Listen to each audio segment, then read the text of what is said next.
CRPF tradesman में bugler की job कैसी होती है? क्या ये सिर्फ बिगुल बजाने के लिए भर्ती होता है या कोई और भी ड्यूटियां करता है? आज के इस वीडियो में हम आपको सीआरपीएफ बिगुलर की पूरी सच्चाई बताएंगे। इसकी job profile, salary, promotion, family life, facilities यानी कि पूरी जानकारी आपको इस चैनल के माध्यम से मिलने वाली है। चैनल पे पहली बार विजिट कर रहे हैं, सब्सक्राइब जरूर कर लीजिएगा। वीडियो को लाइक नहीं करते, लाइक जरूर कर लेना। दोस्तों, जॉब प्रोफाइल की अगर सबसे पहले बात करें तो सीआरपीएफ के अंदर जैसे आप बिगुलर से भर्ती होते हैं, आपकी ट्रेड जो होती है बिगुलर होती है, लेकिन बिगुलर की जो ट्रेड होती है उसकी मतलब पूरी सर्विस के दौरान उसको मैक्सिमम टाइम जो होता है वो जीडी की ड्यूटी करनी पड़ती है। क्योंकि बिगुलर से जो भर्ती होगा तो बिगुल बजाने के लिए जैसे एक यूनिट के अंदर 24-25 बिगुलर पोस्टेड होगा, उसके अंदर 1 या 2 बिगुलर को मौका मिलता है बिगुल बजाने का। बाकी जो बिगुलर बजते हैं वो जीडी के साथ में सेम ड्यूटी एज ए जैसे जीडी का जवान ड्यूटी करता है वही ड्यूटी सेम उसको भी लागू होती है। जैसे मान के चलो कि आप बिगुलर से भर्ती हो गए और आपको बिगुल बजाने का मौका नहीं मिल रहा, तो जीडी के जो जवानों की जो ड्यूटी उस जहां पे आपकी पोस्टिंग वहां पे वो जवान ड्यूटी कर रहे होंगे, सेम ड्यूटी आपको करनी पड़ेगी। मैक्सिमम टाइम आपकी पूरी सर्विस के अंदर आपका जीडी की ड्यूटी में ही इसके अंदर निकल जाता है। तो जीडी की ड्यूटी कैसी होती है? एसएससी जीडी के अंदर आपको जो भी ऑपरेशनल ड्यूटी होती है, एडम ड्यूटी होती है, हर प्रकार की कैंप सिक्योरिटी ड्यूटी होती है, वो सभी ड्यूटी जीडी का जवान करता है। सेम ड्यूटीज़ आपको बिगुलर को लागू होती है। बाकी आपको डिटेल में जानना है तो एसएससी जीडी की जो ड्यूटी होती है उसका वीडियो मैंने बना रखा, वो भी आप देख सकते हैं। तो मतलब बिगुल के साथ साथ में आपको जीडी की ड्यूटी ज़्यादातर करनी पड़ती है। बाकी नॉर्मल बिगुलर आपको जैसे क्वार्टर गार्ड वगैरह में या फिर कोई स्पेशल प्रोग्राम होता है, कोपरेट होती है, उसमें बिगुल बजता है, वो बजाना पड़ता है। तो जो प्रोफाइल तो मेन तो काम आपका यही हो जाता है। इसके अलावा जो ट्रेनिंग होती है बिगुलर की ट्रेनिंग एज ए जो जीडी का जवान जो ट्रेनिंग करता है सेम शेड्यूल होता है, सेम सिखलाई होती है। यानी कि इसका जो काम होता है वो जीडी की जो जवान की तरह ही होता है। प्रमोशन की मैं बात करूं तो प्रमोशन जो होता है, एक जीडी का जवान आपके साथ सेम डेट में भर्ती होता है, एक बिगुलर सेम डेट में भर्ती होता है, तो दोनों का प्रमोशन हो जाता है। और दोनों का प्रमोशन होने के बाद में जो कांस्टेबल जीडी से भर्ती होता है वो हवलदार जीडी बन जाता है, और बिगुलर भी जैसे ही हेड कांस्टेबल यानी कि हवलदार बनता है जीडी में चला जाता है। यानी कि आपकी जो सीनियरिटी होगी वो जीडी के जवान के साथ में आपकी सीनियरिटी चलती है। और आपका जो प्रमोशन होगा वो भी ये मान के चलो कि जीडी के जवान जैसे हेड कांस्टेबल बनेगा उसी डेट में आपने ज्वाइन किया तो उसी डेट में आप भी हेड कांस्टेबल बन जाएंगे। और जैसे आप हेड कांस्टेबल बनेंगे आपकी ट्रेड से जो बिगुलर आपके नाम के सामने से हट जाएगा और आप जीडी में कन्वर्ट हो जाएंगे। तो ये अच्छी खासी आपके लिए एक बेनिफिट है। दूसरी अगर बात करें सबसे मेन जो सबके मन में होता है सैलरी की, तो देखो सैलरी जो होती है बिगुलर की ट्रेडमैन की, ये सैलरी पे लेवल 3 में आती है।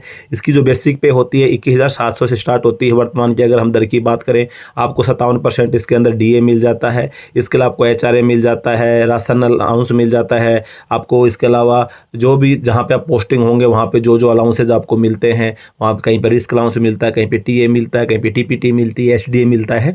जो भी अलाउंसेज जिस एरिया में आप पोस्टिंग होंगे वहाँ पे हर एरिया के हिसाब से अलग अलग अलाउंसेज होते हैं, वो अलाउंसेज आपको लागू होंगे। लेकिन अगर आप स्टार्टिंग सैलरी की बात करें कि जैसे आप भर्ती हो जाएंगे तो 35-40 हज़ार रुपये से आपकी सैलरी स्टार्ट होती है। और बाद में जैसे आप ट्रेनिंग वगैरह कंप्लीट कर लेते हैं फिर उसके बाद में आपकी पोस्टिंग के ऊपर डिपेंड करेगा कि आपकी सैलरी कितनी बनेगी। हो सकता है कि आपकी सैलरी ट्रेनिंग कंप्लीट करने के बाद 60-70 हज़ार भी क्रॉस कर सकती है, वो आपके पोस्टिंग पैलेस पर डिपेंड करता है। बाकी सैलरी के बारे में आपको डिटेल्ड वीडियो चाहिए कि भाई उसकी कितनी कटौती होती है, भर्ती होते कैश इन हैंड कितनी आएगी और हमारा ट्रेनिंग के दौरान कितनी मिलेगी, ट्रेनिंग के बाद कितनी मिलेगी, तो आप कमेंट कर सकते हैं। मैं उसके लिए एक सेपरेट वीडियो आपके लिए बना के डाल दूंगा ग्रुप में। अब बात करते हैं फैमिली लाइफ की। फैमिली लाइफ देखो, परिवार के साथ जीवन सबको बिताना चाहता है, चाहे नौकरी लग जाए चाहे नहीं लगे नौकरी। तो देखो शुरुआत में आपकी पोस्टिंग जैसे आप भर्ती होंगे तो आपकी ट्रेनिंग वगैरह होती है, ग्रुप सेंटर में आप पोस्टिंग होते हैं, अलग अलग राज्यों में आपकी पोस्टिंग होगी। तो स्टार्टिंग में तो आपको कोई फैमिली रखने का कोई आपको पास में कोई भी ऑप्शन नहीं है।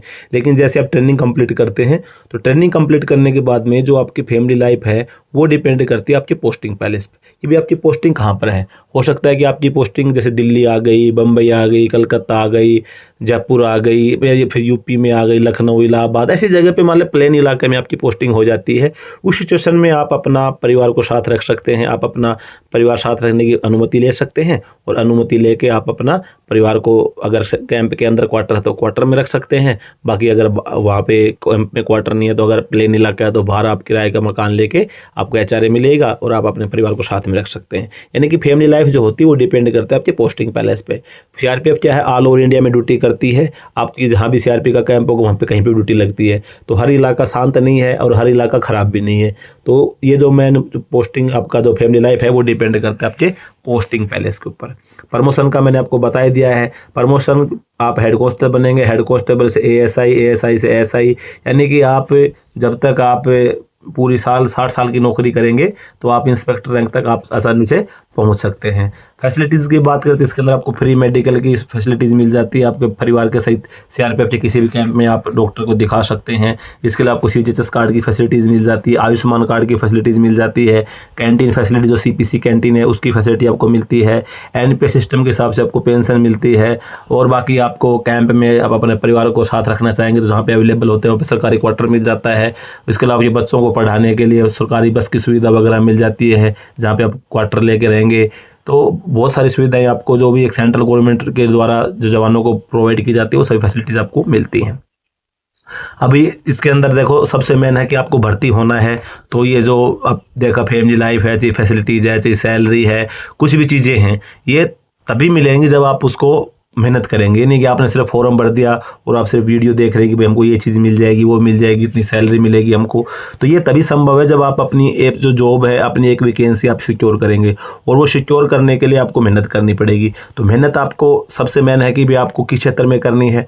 देखो सीआरपीएफ की जो भर्ती है आपको पीटी पीएसटी क्लियर करना है, फिर आपको सीबीटी बेस्ड एग्जाम जो है वो क्लियर करना है, फिर आपका जो स्किल टेस्ट है वो क्लियर करना है, डॉक्यूमेंटेशन क्लियर करना है, मेडिकल क्लियर करना है, फिर आपका मेरिट लिस्ट हटेगी। तो इसमें सबसे पहला जो पार्ट आपका भाई पीटी पीएसटी है। अगर आपका पीएसटी में मान के चलो कि आपका चेस्ट कम है, या तो उसका ऊपर फोकस करो आप, या फिर आपको लगता है कि मेरा वजन ज़्यादा है या फिर वजन कम है तो उसके ऊपर आप फोकस करो, जो विजन आप लेवल में लेके आना है। फिर आप ये 5 किलोमीटर रनिंग है, अगर आपकी रनिंग कमज़ोर है, भाई आप 24 मिनट में क्लियर नहीं कर पा रहे हैं, तो आप अपनी रनिंग पे फोकस करें, क्योंकि रनिंग के बिना जो आप अगर एक स्टेज भी क्लियर नहीं कर पाए तो नेक्स्ट स्टेज में आप नहीं पहुँच पाएंगे। तो फिर आपका कोई बेनिफिट नहीं, आप कितनी अच्छी तैयारी कर रहे हैं, क्योंकि आपको हर स्टेज क्लियर करनी पड़ेगी। तो अभी आपको पता है कि मेरे शरीर के अंदर क्या चीज़ की कमी है, आपको रनिंग की स्टेमिना पता है, 5 किलोमीटर क्लियर कर पाता हूँ कि नहीं कर पाता हूँ, चेस्ट में 5 सेंटीमीटर का फुलाव है कि नहीं है, उसका भी आपको फोकस करना है।